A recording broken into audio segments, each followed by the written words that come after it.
오늘 여러분들과 함께 나눌 말씀은 창세기 4장 1절에서 15절까지 말씀으로 다시 예배를 생각하다라는 제목으로 말씀을 나누도록 하겠습니다. 저희가 지난주 잠시 카운트다운으로 쉬어가게 되었는데요. 오늘 다시 창세기 강의를 시작하게 됩니다. 오늘 본문은요, 인류 최초의 살인사건 그리고 인류 최초의 예배를 소개하는 장면이 등장하고 있습니다. 저희가 지난 2주 전이었죠. 3장에서 최초의 부부인 아담과 하와가 이 선악과를 따먹는 죄를 범하는 장면을 보았습니다.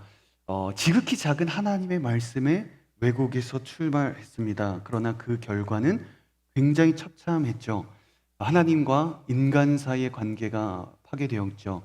그리고 부부 관계에 단절이 일어났고요. 또 사람과 자연 간의 관계에서도 타락이 또 뒤틀리기 시작했습니다.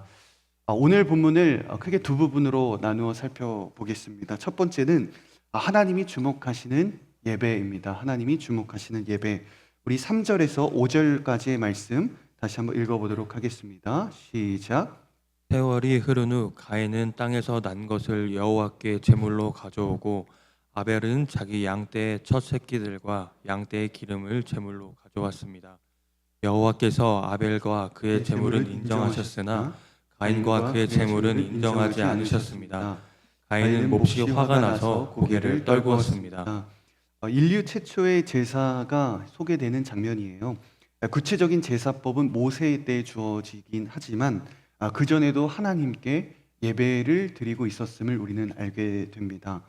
이때의 제사는 매일 드리는 어떤 제사가 아니라 1년에 한 번 드리는 오늘날로 말하면 추수감사절과 같은 감사제 형식으로 드려졌을 것으로 추정이 됩니다. 그런데 진정한 우리들의 관심은 왜 하나님은 가인의 제사는 받으셨는데 가인의 제사는 받지 않으셨는데 아벨의 제사는 받으셨는가이죠. 사실 다양한 추정이 가능하지만 겉으로 보여지는 본문만을 보면 특별한 원인을 제공하고 있지는 않습니다. 그러다 보니 몇 가지 질문들이 떠오르게 되는데요. 첫 번째 질문은 그럼 하나님은 농업보다 목축업을 더 선호하시는 분이신가? 라는 질문이 자연스럽게 들게 되죠. 그러면 두 번째로 동물의 피로 드린 제사여야만 하나님이 받으시는 제사였는가? 라는 질문이 들게 돼요. 만일 하나님께서 이 농업보다 목축업을 더 선호하셨다면 2절에서 가인과 아벨의 직업을 소개하면서 같이 평가를 하셨을 거예요. 그런데 어떠한 평가가 이루어지지 않고 단순하게 소개하고 있어요. 아벨은 양을 치는 사람이 되고 가인은 농사를 짓는 사람이 됐다.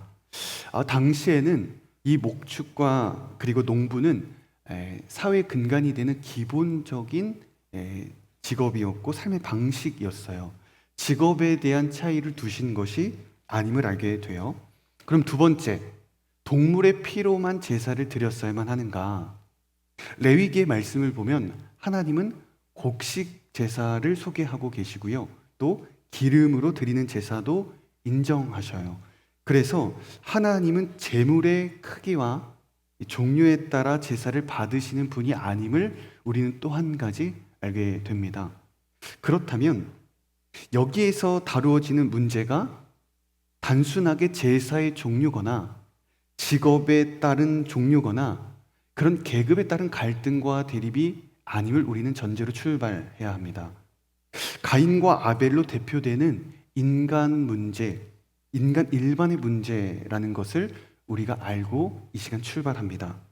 그러면 어떤 부분에서 가인과 아벨의 제사의 차이가 있었는가 하는 것이죠. 3절에서 보면 가인은 땅에서 난 것을 제물로 가져왔다라고 소개합니다. 정확하게는 소유한 땅의 일부분을 가져왔다입니다. 반면에 아벨은 어떻게 소개하고 있어요? 자기 양떼의 첫 새끼들과 양떼의 기름을 가져왔다라고 합니다. 정확하게는 양떼 중에서 첫 새끼들을 구별했고요. 그 구별된 첫 새끼들 중에서도 최고의 기름을 구별해서 가져왔다라는 뜻입니다. 기름은 동물 가운데 가장 중요하고 가장 좋은 부위였어요. 양떼 중에서도 첫 새끼를 구별했죠. 이 첫 새끼 가운데서도 최고의 기름을 구별해서 아벨이 준비한 겁니다. 최고의 정수를 준비한 거죠. 여기에서 가인과 아벨의 중요한 차이가 있었던 거죠. 물론 하나님께서 가장 좋은 제물, 비싼 좋은 제물만 받으신다는 말이 아닙니다. 아벨의 입장에서 아벨이 제사를 드리면서 준비한 이 과정을 한번 우리가 생각해 보죠. 이 제물을 드리기까지 얼마나 많은 수고를 해야 하는가를 우리는 알게 되죠. 수많은 새끼들이 있습니다. 그 중에 첫 새끼들만을 하나하나 찾아서 구별해야 하죠. 그 새끼들을 모아서 기름을 찾기 위해서 불필요한 지방을 제거하죠. 그리고 그 공들여서 최고의 기름만을 엄선해서 빼내야 하죠. 양을 한 마리 한 마리씩 정성스럽게 찾아가면서 어떻게 하면 하나님께 최고의 제물을 드릴 수 있을 것인가? 어떻게 하면 하나님께 최고의 제사를 드릴 수 있을 것인가를 고민하고 생각하면서 준비를 했다라는 의미입니다. 하나님에 대한 간절한 갈급한 그 심령과 온전한 마음으로 아벨이 제물을 준비하고 제사 가운데 나왔다는 거예요. 이것이 단 몇 시간 만에 가능한 일이었을까요? 즉흥적으로 가능한 일이었을까요? 아닙니다. 첫 새끼들이라고 복수형으로 표현하고 있고 여기서 좋은 기름을 빼내는데 아마 며칠의 시간들이 걸렸을 겁니다. 이 교육자로 섬기다 보면 아무래도 많은 예배를 드리게 되고 섬기게 될 때가 있어요. 참 놀라운 것은 예배를 섬기는 이 사람들의 상황을 제가 다 알지는 못하잖아요. 그동안 평소에 어떻게 지냈는지 알지 못하지만 본능적으로 이 예배를 그 사람들이 어떻게 준비했는가 느껴진다라는 거죠.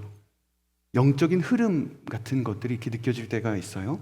정말 이 사람이, 이 팀이 주일 예배를 위하여 평일에 매일매일 하나님께 예배를 기대하며 소망하며 준비하며 기도를 하고 준비했는가? 아니면 내 삶의 모든 것들을 챙기다가 주일이 가까워오자 그때 성급하게 주일 준비를 하고 급하게 준비를 하고 예배를 섬기고 있는가? 정확하게 알게 될 때가 있어요. 사실은 제일 잘 아는 사람이 나이죠. 예배를 준비하는 사람이에요. 저도 설교를 하고 예배가 끝나고 나면 그때 정말 많은 생각과 이 후회가 밀려올 때가 있어요. 단순하게 이렇게 강대상에서 내가 더 이런 말을 했으면 좋겠지, 단순하게 어떤 말을 해서 후회가 된다, 이런 것보다 사실은 주중에 대한 생각이 더 많이 떠올라요. 내가 예배를 마치고 내려갔을 때 내가 주중에 더 기도를 했어야 되는데 내가 하나님만 바라보고 말씀을 더 깊이 준비하고 하나님께 나아갔어야 되는데 그렇게 하지 못했던 이 평소에 평일의 삶들이 사실은 주마등처럼 파노라마처럼 지나갈 때가 사실은 더 많아요. 사람도 옆 사람이 얼마나 예배에 사모함이 있는가, 준비하고 있는가, 갈급한가를 알 수 있어요. 하물며 하나님은 여러분들이 얼마나 예배를 사모하고 갈급하고 10년 가운데 하나님께 매달리고 있는가를 더 정확히 아시는 분이십니다. 하나님은 정확하게 여러분들의 예배자의 마음을 알고 계십니다. 예배는 정직합니다. 예배는 절대 거짓말하지 않습니다. 내가 준비하고 기대하고 소망하는 만큼 부어지는 것이 예배의 은혜이고 하나님의 축복의 은혜입니다. 다만 우리는 그동안 우리들의 부족한 예배의 모습에도 불구하고 하나님이 은혜를 부어주신 거예요. 우리는 때로 그래서 예배를 너무도 가볍게 생각할 때가 있습니다. 예배당에 앉아있는 것으로, 특정한 시간을 내는 것으로 우리는 투자한 것으로 예배 의무를 다했다라고 생각할 수 있습니다. 하지만 예배는 주일에 어떤 특정한 시간만으로 드려지는 것이 예배가 아니에요. 그래서 우리는 일반적으로 이런 말을 많이 하죠. 주일 예배를 통해서 우리가 한 주간에 살아갈 힘을 얻는다. 맞는 말입니다. 그러나 그 이전에 매일매일 예배를 준비하는 그런 예배자의 삶이 선행되어야 한다라는 것입니다. 주일 예배를 통해 내가 한 주간 살아갈 힘을 얻는 것도 맞지만 매일매일의 여러분들의 하루하루의 작은 예배들이 쌓여서 주일 예배 때 여러분들이 온전한 마음과 생각과 영혼들을 하나님께 드리는 것도 더 중요한 예배의 출발점이자 중심이라는 것입니다. 아벨처럼요, 첫 양을 고르고요, 최고의 기름을 선별하는 매일매일의 준비의 시간이 필요합니다. 예배의 시작은 주일만이 예배당에 나와 있는 자리만이 아니에요. 양을 구별하고 기름을 선별하는 이 모든 과정을 하나님은 예배라고 말씀하십니다. 이렇게 매일 예배를 준비하고 사모하고 갈망하며 나아가는 사람들, 하나님께 최고의 것을 드리기 위해 나아가는 이 사람의 예배를 하나님께서 어찌 기뻐 받으시지 않을 수 있겠고, 하나님이 어떻게 그 사람의 인생을 주목하지 않을 수 있겠습니까? 4절과 5절의 말씀을 보면 그래서 하나님은 정확하게 이렇게 말씀하세요. 아벨과 그의 제물, 그리고 가인과 그의 제물. 제사의 제물 이전에 누구를 보신다고 말씀하십니까? 사람을 받으신다는 것입니다. 이때 샤라는 히브리어 단어는 주목하다, 눈여겨보다라는 뜻입니다. 하나님은 제물 이전에 여러분들을, 예배자를 바라보십니다. 여러분, 그래서 예배는요, 시간으로 드리는 것이 아니에요. 삶으로 드리는 겁니다. 일상 속에서 전인격적인 삶의 예배가 여러분들의 삶 가운데 매일매일 반복되고 축적되어야 하는 것입니다. 가인처럼 예배 형식을 지키기 위해 들판에 어느 그냥 시간에 나가서 아무 곡식이나 가져오는 그런 가인과 같은 예배자가 되어서는 안 되는 겁니다. 아벨처럼 매일매일 최고의 첫 새끼들을 구별하여 최고의 기름을 낼 수 있는 매일매일의 준비된 예배자들이 될 때 하나님은 여러분들을 주목하십니다. 재물의 좋은 것이 아닙니다. 먼저 예배자인 여러분들을 하나님은 눈여겨보시는 것이죠. 저는 여러분들이 이 아벨처럼 매일의 삶 속에서 전인격적인 삶으로 예배를 준비하며 하나님께 최고의 것을 드리기 위해 나아가는 아벨과 같은 예배자가 되기를 주님의 이름으로 축복합니다. 우리 시간 계속해서 6절과 7절 한번 읽어보겠습니다. 시작. 여자 여호와께서 가인에게 말씀하셨습니다. 왜 화가 났느냐? 왜 고개를 떨구었느냐? 만약 내가 옳다면 어째서 얼굴을 들지 못하느냐? 그러나 내가 옳지 않다면 제가 문 앞에 도사리고 있을 것이다. 제가 너를 지배하려 하니 너는 죄를 다스려야 한다. 인격적이신 하나님은 가인과 대화를 또 시도하십니다. 아담과 하와에게도 대화를 시도하셨죠. 고개를 떨구었다는 것은 극심한 분노와 불만의 상태를 표현하고 있어요. 가인이 매우 분노했다는 사실만 놓고 봐도 이 사람의, 가인의 예배자로서의 마음과 태도가 실패했다는 것이 증명됩니다.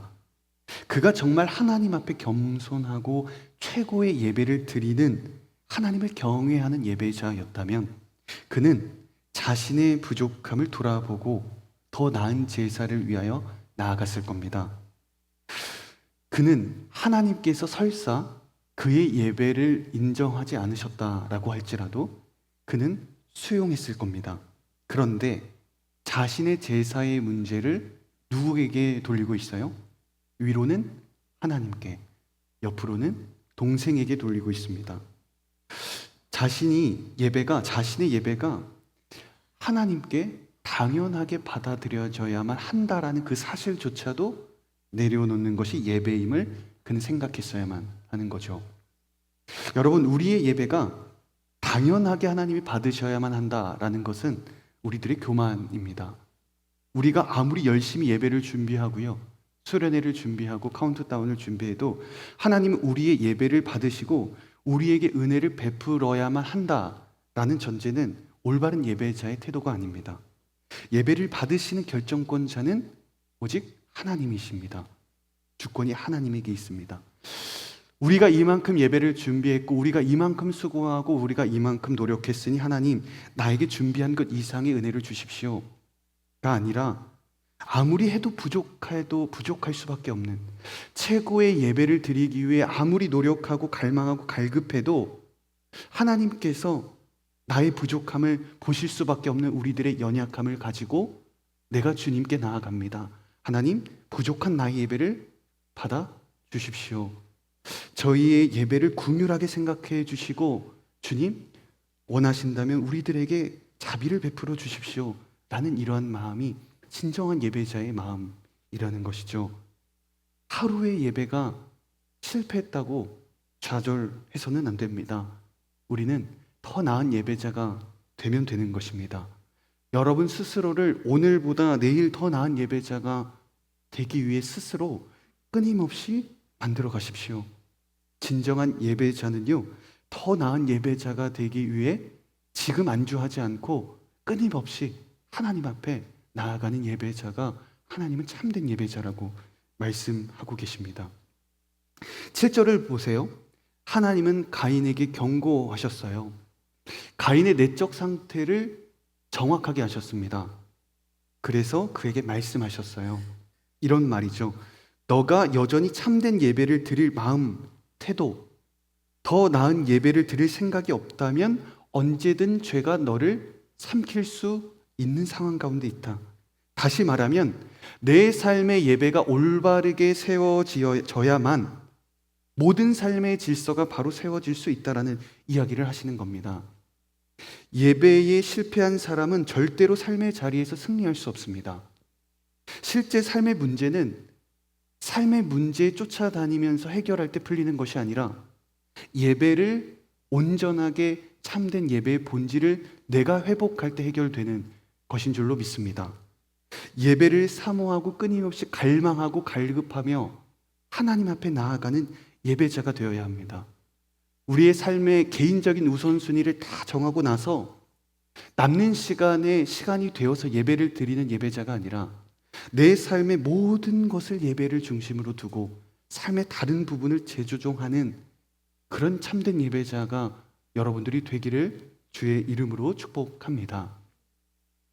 그럼 두 번째 주제를 나누어 보겠습니다. 예배의 회복을 위하여입니다. 우리 8절과 9절의 말씀 한번 읽어볼까요? 시작. 가인이 자기 동생 아벨에게 말해 그들이 들에 나가 있을 때 가인이 일어나 그의 동생 아벨을 쳐서 죽였습니다. 여호와 하나님께서 가인에게 말씀하셨습니다. 내 동생 아벨이 어디 있느냐? 가인이 말했습니다. 모릅니다. 제가 동생을 지키는 사람입니까? 제사 직후 가인이 즉흥적으로 아벨을 죽인 것처럼 보일 수 있지만 사실 가인은 치밀한 계획 가운데 아벨을 들판으로 불러냈어요. 그리고 살인을 저질렀습니다. 하나님의 경고의 말씀도 있었고요. 충분히 감정을 추스릴 시간도 있었어요. 하지만 가인은 마음을 돌이키지 않았습니다. 그의 문 앞에 도사리고 있는 죄를 다스리지 못하고 오히려 죄의 지배를 받게 된 거죠. 여러분, 죄는 그래서 멀리 있지 않아요. 늘 문 앞에 있습니다. 오늘날 벌어지는 우리들의 모든 죄의 문제가 사실은 멀리 있지 않죠. 늘 앞에 있고 곁에 있고 문 앞에 있어요. 모든 성적인 문제들, 폭행, 우리가 시기, 미움, 모든 열등감, 이런 모든 것은 멀리 있는 사람 때문에 찾아오는 죄가 아니죠. 늘 가까이에 있는 가족, 교회, 아웃리치, 이 가장 옆에 있는 사람들 때문에 우리는 더 죄를 짓게 되고 더 죄의 유혹에 빠지게 되죠. 가까이에 있는 관계일수록, 애인 사이일수록, 부부 관계일수록, 내가 연약한 부분일수록 죄의 문 앞에 있는 죄는 더욱더 강력하게 우리를 유혹해 올 겁니다. 그렇게 우리는 더 죄에 민감할 필요가 있어요. 예배가 삶의 분명하게 중심에 있어야만 우리는 죄를 다스릴 수 있습니다. 9절을 보면 하나님은 가인에게 대화를 하시죠. 하나님은 가인에게 여러 번 기회를 주셨어요. 제사를 잘못 드렸다고 그에게 책망하시지도 않았어요. 오히려 주의해야 할 말씀을 주셨잖아요. 이번에도 기회를 다시 한번 주고자 질문하세요. 내 동생 아벨이 어디 있느냐? 이는 질책의 의미가 아니었어요. 단순한 책망의 의미가 아니었습니다. 그가 돌이키기를 바라는 회복의 손길을 내미신 거였어요. 그런데 가인의 대답을 보세요. 너무나도 삐뚤어져 있습니다. 모릅니다. 제가 동생을 지키는 사람입니까? 라고 이야기를 합니다. 하나님은 단지 아벨이 어디 있는지 질문하신 것뿐이었어요. 상식적인 답변은 어디에 있습니다. 또는 모릅니다. 아니면 내가 잘못했습니다. 내가 살인을 저질렀습니다. 이래야 되는데 한마디를 덧붙여요. 내가 언제 동생을 지키는 사람으로 하나님 부르셨습니까? 내가 동생을 지키는 사람입니까? 도리어 짜증을 내듯이 하나님께 항변하죠. 때로 저희도 잘못한 일이 있을 때 상대방의 평범한 질문에도 이렇게 발끈하고 삐딱하게 대답을 할 때가 있잖아요. 가끔 아내가 이렇게 제가 늦게까지 집에 들어가지 않으면 이렇게 전화를 할 때가 있어요. 지금 어디야? 이렇게 전화가 오면 이렇게 혼자 놀고 있을 때 괜히 나 늦게까지 사역하는 거 몰라? 나 사역자야. 이렇게 얘기할 때가 있고, 여기 이제 주일에 이제 토요일 날 방에 들어가서 이렇게 설교를 준비하고 있을 때 오늘따라 오래 걸리네라고 아내가 평범하게 물어보면 괜히 유튜브 알고리즘 보다가 하나님의 말씀을 준비하는데 이렇게 방해하면 되겠어? 이러면 나 설교 준비 못해. 이렇게 오히려 제가 퉁명스럽게 할 때가 있어요. 오히려 준비를 잘하면 되게 평범하게 되어야 하는데 이렇게 준비하다가 유튜브에 유혹에 빠질 때 오히려 더 그렇게 할 때가 있는데, 가인의 이 대답을 보면 하나님께 거짓말을 하고 더 퉁명스럽게 대답해요. 사실 이 사건은 아벨 때문에 일어난 일이 아니었잖아요. 자신의 제사 문제였어요. 그런데 이 분노를 누구에게 풀고 있어요? 자신의 동생에게 풀고 있습니다.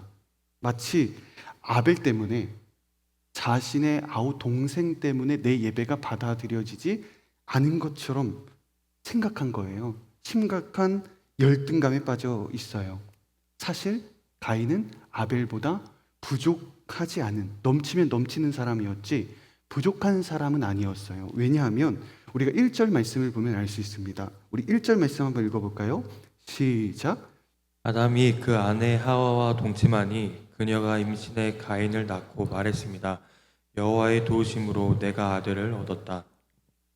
이 가인의 이름이 뭐라고 나와요? 얻었다, 얻다예요. 하와는 최초의 자녀를 출산했잖아요. 가인이었잖아요. 여호와의 도우심으로 아들을 낳았다고 고백을 하는 거예요. 첫 자녀, 첫 아들, 얼마나 기쁘고 행복했겠어요. 그런데 아이러니하게도 아벨의 이름의 뜻이 무엇인지 아세요? 헛됨, 허무, 무, 숨, 바람, 이런 뜻입니다. 흥미롭죠? 자신의 자녀의 이름을 헛되고 허무라고 짓는 부모가 세상에 어디 있겠어요? 어떤 이유인지는 알 수 없지만 아담과 하와는 아벨을 선호하지 않았다는 것은 분명합니다. 가인을 훨씬 더 기대가 컸겠죠. 첫째였기 때문인 거죠. 그런데 지금 한번 보세요. 가인은 그렇게 온갖 기대와 관심을 받고 부모의 기대 가운데 태어났어요. 그런데 도리어 동생에 대한 열등감과 시기에 사로잡혀 있습니다. 가인은 아마 부모의 높은 기대와 첫째로서의 관심과 기준 가운데 살아오지 않았을까 싶습니다. 그래서 하와가 고백한 얻었다라는 단어를요, 부정적인 의미로 개인적인 획득과 취득과 이 소유의 의미로 해석하기도 해요. 하나님이 주시는 그 사람을 그냥 낳은 것이 아니라 하와가 소유했다라는 욕심으로 해석하기도 하죠. 그런데 이 청년 사역들을 이렇게 하다 보면 가장 안타까운 때가 있는데 언제냐면 열등감과 이 자존감이 낮은 경우를 만날 때예요. 그런데 이렇게 보통 대화를 해보고 이렇게 알고 보면 사실 다 학벌도 좋고 능력도 좋고 제가 볼 때는 부족한 게 없어 보이는 청년들이 참 많은데 오히려 더 열등감과 자존감이 낮은 것을 볼 때가 많이 있어요. 많은 기대와 관심과 조건을 받으면 더 높은 자존감을 가질 것 같지만 반대인 경우도 꽤 많이 있는 것을 보게 됩니다. 반대의 경우도 마찬가지예요. 아벨처럼요, 가족의 주목과 관심을 못 받는 경우도 많이 있죠. 집안을 탓하거나 백그라운드 없는 상황을 탓하거나요, 한탄할 때가 있고요. 왜 다른 사람처럼 나는 부모로부터 물려받을 집도 돈도 능력도 없이 이렇게 평범하고 초라하게 태어났는가 하는 열등감을 가진 사람도 많이 있습니다. 하지만 오늘 성경 말씀 가운데 가르쳐 주시는 것을 우리는 주목할 필요가 있어요. 가인처럼 사람이 주목한 사람은 하나님께서 주목하지 않으셨고요. 아벨처럼 사람이 주목하지 않은 사람을 하나님께서 주목하고 계셨어요. 무엇으로 결정되었어요? 그의 출생이었어요? 그의 인종이었어요? 계급이었어요? 아니었어요. 예배였습니다. 자신이 아무리 좋은 환경에서 태어나도 예배가 온전하게 세워지지 않는 사람은 하나님은 눈여겨보시지 않아요. 하지만 내가 어떠한 상황 가운데, 어려움 가운데, 힘든 상황 가운데, 때로는 가족 가운데 주목받지 못하고 태어났을지 모르지만 예배가 온전하게 세워진 그 하나님의 사람의 인생을 하나님은 주목하신다는 겁니다. 어떠한 것으로, 직업으로, 재력으로, 능력으로 결정되지 않아요. 예배자의 삶으로 결정됩니다. 이것이 이 본문 가운데 주님이 말씀하고 계시는 부분입니다. 진정한 예배자가 될 때 하나님이 세상이 줄 수 없는 진정한 백그라운드가 되어주시고 주님이 여러분들의 진정한 능력이 되어주신다는 것입니다. 예배가 온전하게 세워질 때 하나님은 여전히 여러분들을 든든한 요새와 같이 함께 하신다는 것이죠. 우리 계속해서 12절과 14절 읽어보겠습니다. 시작. 내가 땅을 읽어도 다시는 땅이 내게 그 결실을 내주지 않을 것이며 너는 땅으로부터 도망해 떠도는 사람이 될 것이다. 가인이 여호와께 말했습니다. 보십시오, 제 벌이 너무 무거워 견디기 어렵습니다. 오늘 주께서 저를 이 땅에서 쫓아내셔서 주의 얼굴을 볼 수 없게 됐기 때문에 제가 이 땅에서 도망해 떠도는 사람이 될 것입니다. 저를 만나는 사람들은 모두 저를 죽이려 될 것입니다. 결국 하나님은 가인에게 형벌을 내리십니다. 두 가지였죠. 첫 번째가 땅을 읽어도 결실을 내지 않는다. 두 번째가 땅으로부터 도망해 떠도는 사람이 된다. 하나님의 구체적인 형벌 소식을 듣자 가인이 굉장히 두려움에 떨게 되었습니다. 사실 이렇게 가인의 말을 쭉 이렇게 들어보면 그가 진정으로 회개했다는 느낌보다는 뭔가 그에게 내려진 벌에 대한 두려움, 걱정으로 인한 생긴 것으로 이렇게 보여지는 느낌입니다. 자신에게 내려진 형벌이 적당하지 않고 과하다고 여긴 거죠. 궁극적으로 가인이 느낀 두려움은 사람들이 자신을 죽이지 않을까라는 두려움이었어요. 지금까지 가인이 여기까지 온 이유가 무엇이었어요? 가인이 벌을 받고 여기까지 온 이유는 하나님을 경외하지 않았고 하나님을 두려워하지 않았기 때문이었습니다. 그가 진정으로 누구를 두려워해야 합니까? 하나님을 두려워해야 합니다. 가인의 제사를 놓고 볼 때 그는 결코 하나님을 온전히 경외하고 하나님을 두려워하지 않았습니다. 예배에 실패한 사람은 반드시 삶에서 하나님을 경외하는 인생을 살아가지 못합니다. 가인은 제사를 준비할 때도요, 그리고 아벨을 죽이려고 할 때도요, 그리고 정착지에서 쫓겨날 때에도요, 한 번도 하나님을 두려워하지 않았어요. 하나님을 경외하지 않았습니다. 가인의 인생에서 하나님은 우선순위가 아니었습니다. 예배가 우선순위가 아니었던 거죠. 사람이 더 두려웠습니다. 예배를 우선시하지 않는 사람은 반드시 사람을 더 두려워하게 되어 있습니다. 여러분, 하나님보다 사람을 더 두려워하는 것은 죄입니다. 여러분들에게 주어진 일보다 여러분이 주어진 일이 하나님보다 더 두렵다면 그것도 죄입니다. 우리들의 두려움의 대상, 경외의 대상은 오직 여호와 하나님 한 분뿐인 줄로 믿습니다. 가인의 이러한 불순종의 모습에도 불구하고 하나님은 여전히 가인에게 자비를 베풀어 주시는 은혜를 보여주십니다. 우리 마지막으로 15절 말씀 한번 읽어볼까요? 시작. 여호와께서 그에게 말씀하셨습니다. 그렇지 않을 것이다. 누구든 가인을 죽이는 사람은 7배로 복수를 당할 것이다.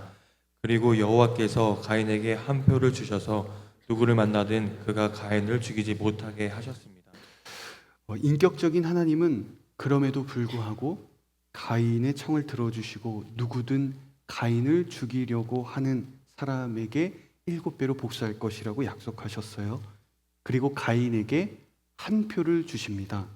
이 표가 가인의 몸에 새겨진 이 문신 같은 거였는지 아니면 신체 일부를 감쌌는지는 정확하게 알 수 없지만 아마 사람들이 그것을 인식할 수는 있었을 겁니다.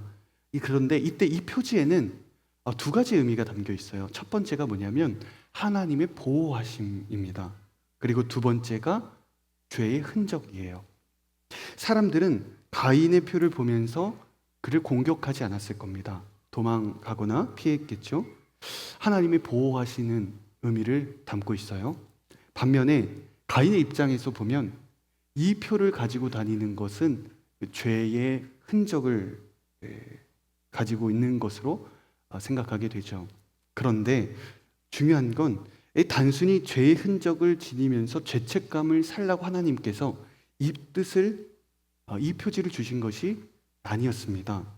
이후에 가인이 어떻게 살아갔는지 우리는 알 수 없지만 만일 그가 자신에게 주신 하나님의 그 표를 매일매일 보면서 자신을 낮추고요, 예배의 본질을 끊임없이 기억하고 삶의 중심에 참된 예배를 두는 사람으로 그가 변화했다면, 매일매일 그가 예배가 무엇인지 다시 한번 돌이키며 하나님을 경외하는 인생으로 바뀌었다면 그것은 죄의 흔적이 아니라 은혜의 표지가 될 것입니다. 하나님은 그래서 이 표지를 통해서 단순하게 그에게 죄의 흔적을 남기신 것이 아니라 기억하라는 것입니다. 예배의 중심에는 내가 있어야 한다. 너의 삶의 모든 곳에 너가 어디를 가든 너의 삶의 중심에는 예배가 있어야 한다. 예배는 너의 것이 아니라 나의 것이다. 하나님께 온전하게 올려드리는 예배를 너의 삶 가운데 세워야 한다.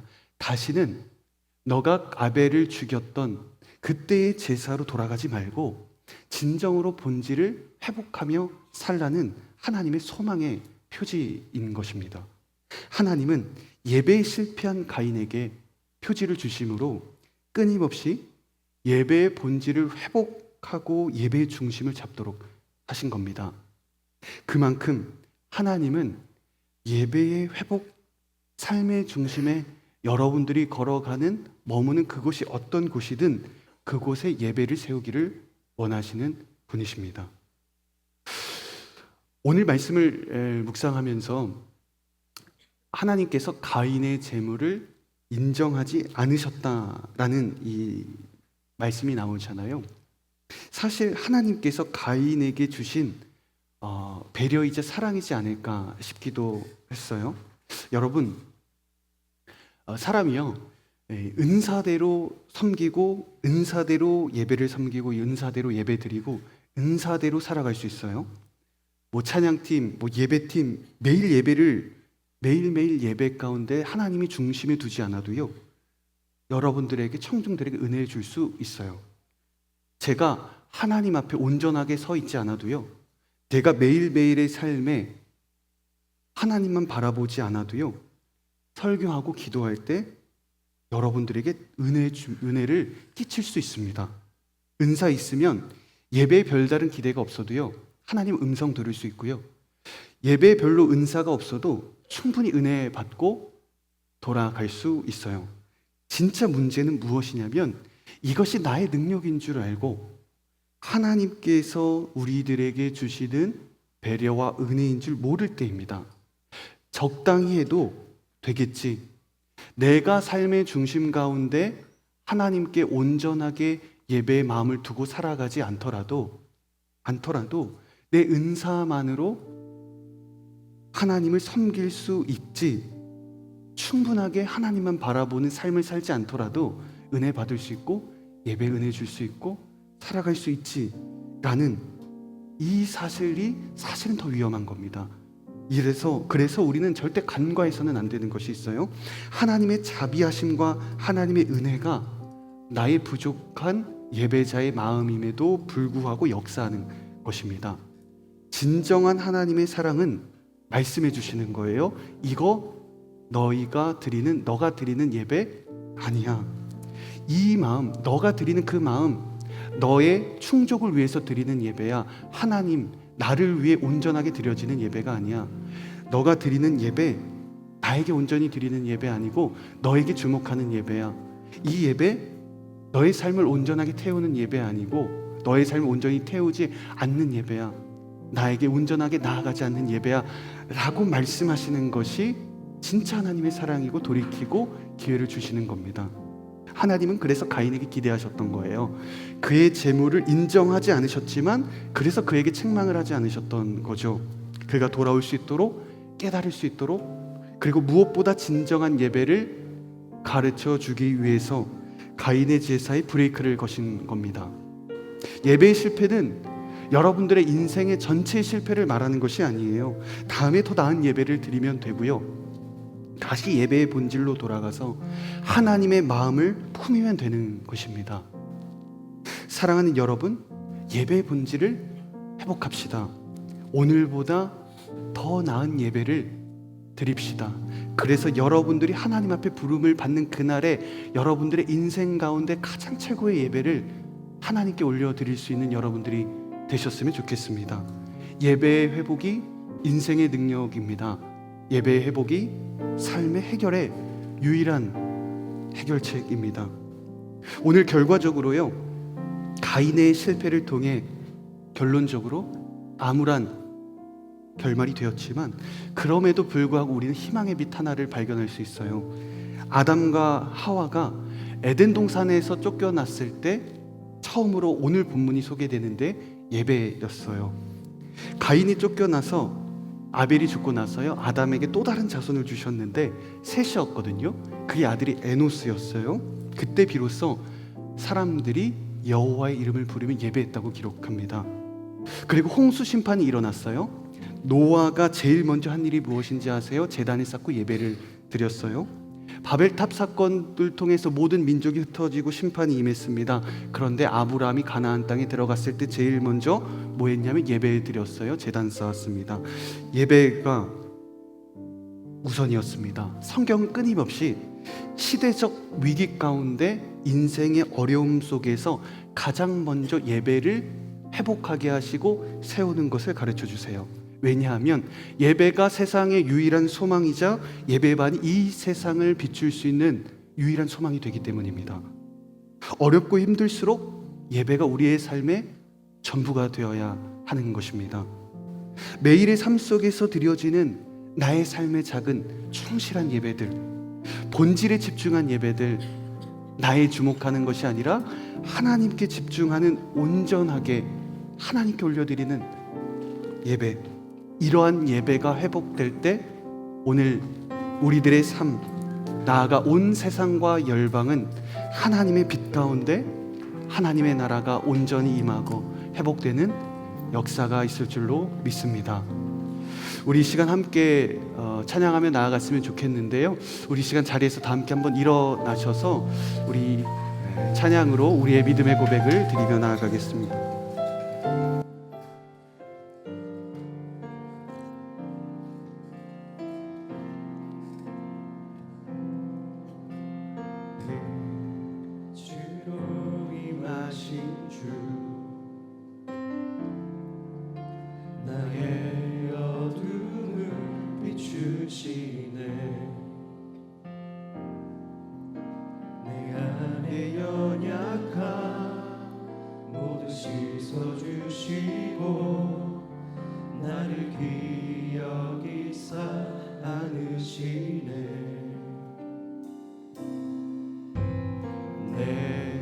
삶에 임하신 주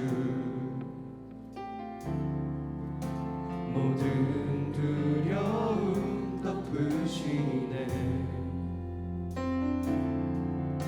주 나의 모든 것 주님만 의지하리. 눈을 들어 주님만 바라보리. 주님을 예배하는 것, 주님을 것 나의 맘과 뜻 다해 주님 더 알기 원하네 주님을 사랑하는 것 주님을 갈망하는 것 나의 유일한 소망이라 빛으로 임하신 주 빛으로 임하신 주 나의 어둠을 비추시네 내 안에 연약함 모두 씻어주시고 나를 기억이사 안으시네 내 삶에 임하신 주 내 삶에 임하신 주 모든 두려움 덮으시네 모든 두려움 덮으시네 주 나의 모든 것 주 나의 모든 것 주님만 의지하리 눈을 들어 주님만 바라보리 주님을 예배하는 것 주님을 기뻐하는 것 나의 맘과 뜻 다해 주님 더 알기 원하네 주님을 사랑하는 것 주님을 갈망하는 것 나의 유일한 소망 주님을 예배하는 것 주님을 예배하는 것 주님을 기뻐하는 것 나의 맘과 뜻 다해 주님 더 알기 원하네 주님을 사랑하는 것 주님을 갈망하는 것 나의 유일한 소망 주님을 예배하는 것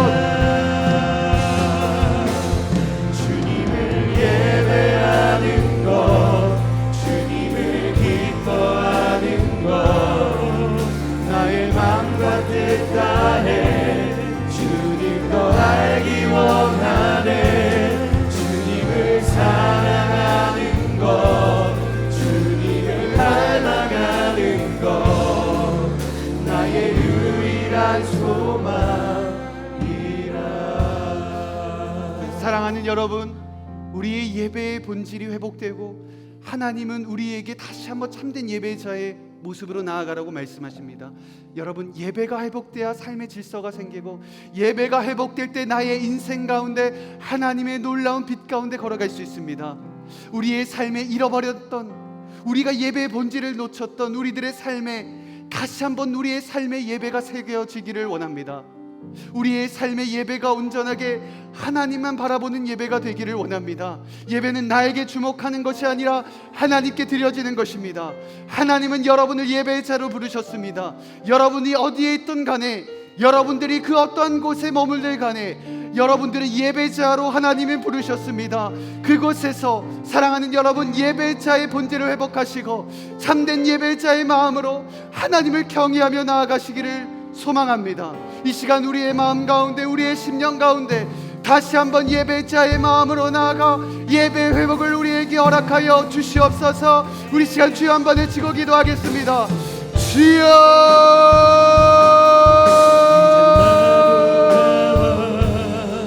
하나님 아버지 하나님 아버지 우리들의 모든 예배 가운데 나아갈 수 있는 하나님의 예배자가 되시오. 하나님을 바라보며 나아가는 우리들의 모든 예배가 온전하게 새겨지게 하여 주옵소서. 하나님 아버지 예배가 오직 주의 은혜 가운데 나아가게 하여 주옵소서.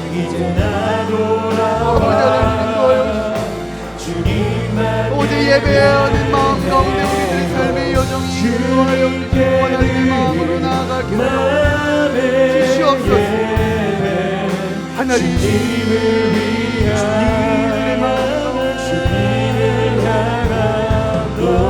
하나님 아버지 우리 중심 잃은 예배 내려놓고 이제 하나님 아버지, 다시 한번 주님만 예배 하나님 아버지, 주님께 우리들의 예배의 중심, 예배의 본질과 오직 하나님의 놀라우신 그 하나님의 사랑 가운데 은혜 가운데 걸어가시고 하나님이 인도하여 하나님 아버지, 아버지 하나님, 주님만 예배 아버지 하나님, 주님께 드린 마음의 아버지 하나님, 다시 한번 우리들에게 예배의 은혜를 허락하여 다시 한번 나의 삶 가운데 예배의 놀라운 은혜가 있도록 하나님을 구하여 주시옵소서. 살아계신 하나님의 놀라운 은혜를 따라 하나님의 사람들이 되어주시도록 인도하여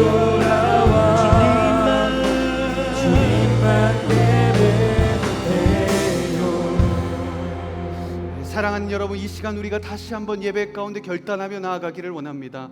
우리들의 매일매일의 삶이 하나님 앞에 예배자가 되기를 소망합니다. 사랑하는 여러분, 예배는 단지 이 시간에 내가 단지 일부의 시간을 투자하는 것이 아닙니다. 나의 삶의 매일매일의 삶 속에서 하나님을 기대하고 갈망하며 소망하며 하나님께 최고의 예물을 드리며 선물을 드리며 나아가는 것, 하나님의 매일의 삶 속에서 하나님께 나아가는 것입니다. 사랑하는 여러분, 하나님은 재물을 보시기 이전에 여러분들의 삶을 보시고 여러분들의 인생이 예배자인지를 보십니다. 하나님은 여러분들이 참된 예배자의 중심을 이룰 때 하나님은 여러분들의 인생에 주목하실 것입니다. 사랑하는 여러분, 여러분들의 인생 가운데 때로는 어렵고 힘들고 때로는 가정과 환경 가운데 어려운 상황 가운데 있어도 괜찮습니다. 하나님은 예배자가 온전하게 하나님을 경외하며 여러분들이 예배자의 마음으로 나아갈 때 하나님은 그 여러분들이 어떠한 상황과 환경 가운데 있을지라도 하나님은 여러분들의 인생을 주목하실 것입니다. 예배를 드리고 참된 예배 가운데 나아가는 그의 인생을 하나님은 주목하시고 눈여겨보시고 그의 인생을 축복하실 것입니다. 우리 이 시간 우리 다시 한번 매일매일의 삶이 예배자의 삶이 되게 하여 주옵소서. 우리의 삶이 다시 한번 예배의 삶으로 나아가 하나님께서 주목받는 인생, 사람의 주목받는 인생이 아니라 하나님이 주목하시는 예배자가 되게 하여 주옵소서. 우리 시간 주여 한 번에 주여 기도합니다. 주여,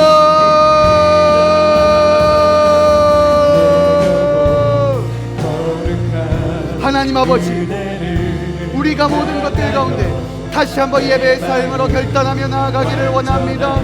하나님, 우리 가운데 역사하여 주시고 우리들의 예배 가운데 다시 한번 하나님의 사랑과 다시 한번 매일매일의 하나님을 갈망하며 갈급하며 주 앞에 소망하며 나아가는 하나님의 사람들이 되게 하여 주옵소서.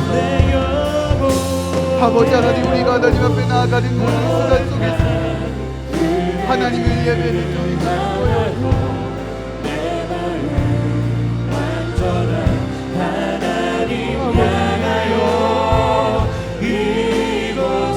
주님, 우리들의 삶에 다시 한번 회복하게 하여 주시고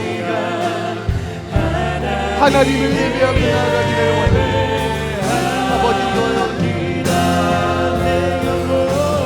내 영혼 거룩한 은혜를 향하여 내 마음을 완전한 하나님 향하여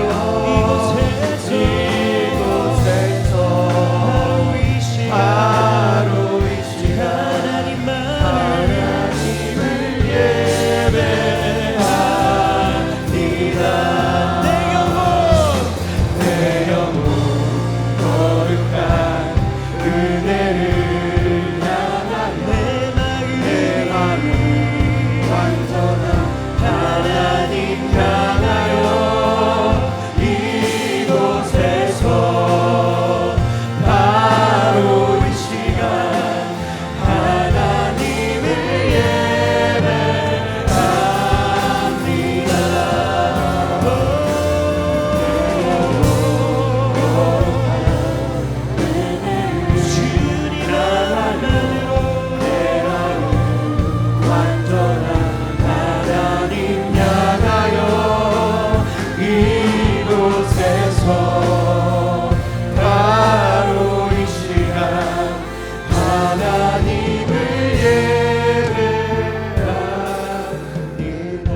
시간 다시 한번 믿음으로 결단하며 기도하며 나아가기를 원합니다. 이 시간 여러분들이 머무는 곳이 어디든 간에 그곳에서 내가 하나님께 예배하며 그곳에서 나의 삶의 중심을 하나님께 올려드리는 예배를 세우며 나아가겠습니다. 여러분들이 가는 그 아우니치의 땅 가운데 예배를 세우겠습니다. 내가 머무는 직장 가운데 예배를 세우겠습니다. 내가 머무는 그곳이 가정이든 그곳이 어떠한 곳이든 그곳에서 예배를 드리며 하나님께 예배하겠습니다. 사랑하는 여러분, 예배는 어렵지 않습니다. 예배를 세우는 것도 힘들지 않습니다. 오직 여호와의 이름만 있으면 됩니다. 그곳이 예배의 장소고 예배의 처소고 예배의 놀라운 은혜 현장입니다. 여러분들의 마음 가운데 오직 여호와의 이름만이 가득하다면 그곳이 하나님이 기뻐 받으시는 제단이며 예배이며 제사입니다. 사랑하는 여러분, 우리가 다시 한번 우리들의 모든 생각과 우리들의 마음과 내려놓고 내가 머무는 곳이 땅끝일지라도 내가 머무는 곳이 그곳이 어떠한 곳일지라도 하나님, 내가 예배하며 하나님만을 높이며 하나님만을 경외하며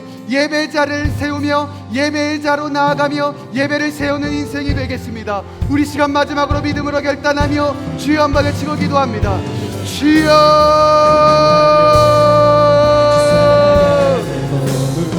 하나님 아버지,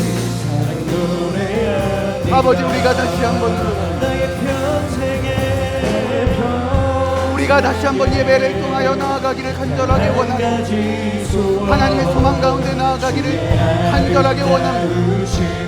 우리들의 모든 역사하신 가운데 나아갈 수 있도록 하나님 인도하여 주시고 나의 모든 것들을 하나님 아버지 앞에 우리들의 소망과 우리들의 인생 가운데 하나님의 놀라운 은혜 가운데 역사하신 가운데 성령으로 기름 부어주시고 예배의 처소 가운데 멀어가는 곳마다 예배를 세우며 예배의 축복 가운데 성령으로 나아가주시고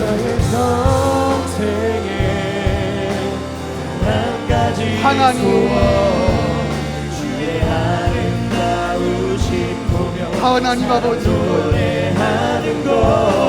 아버지 하나님의 놀라운 은혜 가운데 우리가 믿음으로 걸어가며 예배에 세우며 예배에 하나님 아버지, 하나님 아버지,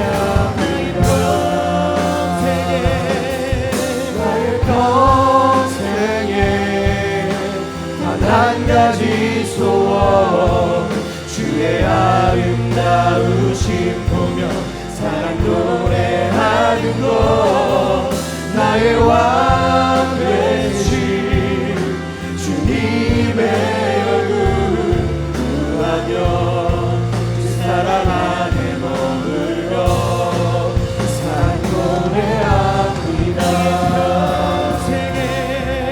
나의 한 가지 소원, 주의 아름다우심 보며 사랑 노래하는 것, 나의 왕 되신 주님의 얼굴 구하며 그 사랑 안에 머물러 사랑 노래합니다.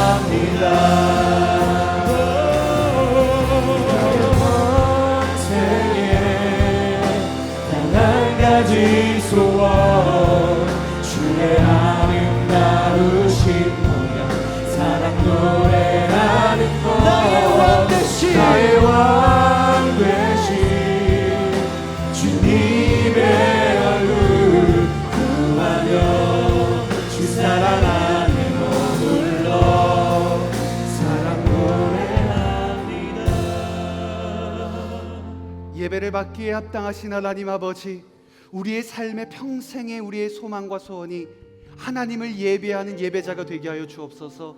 나의 삶의 모든 순간이 예배자가 되게 하시고 나의 매일의 삶의 시간마다 하나님을 경외하며 기대하며 갈급한 심령으로 주님을 의지하며 나아가는 참된 예배자가 되게 하여 주시옵소서. 내가 머무는 그곳에 예배를 세우게 하시고 내가 머무는 곳이 그것이 어떠한 곳일지라도 나의 삶의 중심에 예배를 세우고 그것 가운데 하나님이 말씀하시고 인도하시는 그곳에 예배를 세우며 하나님을 노래하며 나아가게 하여 주옵소서. 어떠한 형식과 어떠한 재정과 어떠한 능력이 아니라 오직 여호와의 이름, 그분만을 바라보며 예배를 세우고 오직 그분만을 갈망하며 그곳 가운데 예배를 드리고 오직 하나님을 소망하며 갈망하며 하나님께 나아가는 거룩한 참된 예배자가 될 수 있도록 아버지, 이 시간 이곳에 모인 한 명 한 명 하나님의 귀한 사람들에게 축복하여 주시옵소서. 그렇게 가실 주님을 찬양하며 이 모든 말씀 살아계신 예수님의 이름으로 기도합니다. 아멘. 우리 살아계신 하나님께 우리 영광과 감사의 박수 올려드리도록 하겠습니다.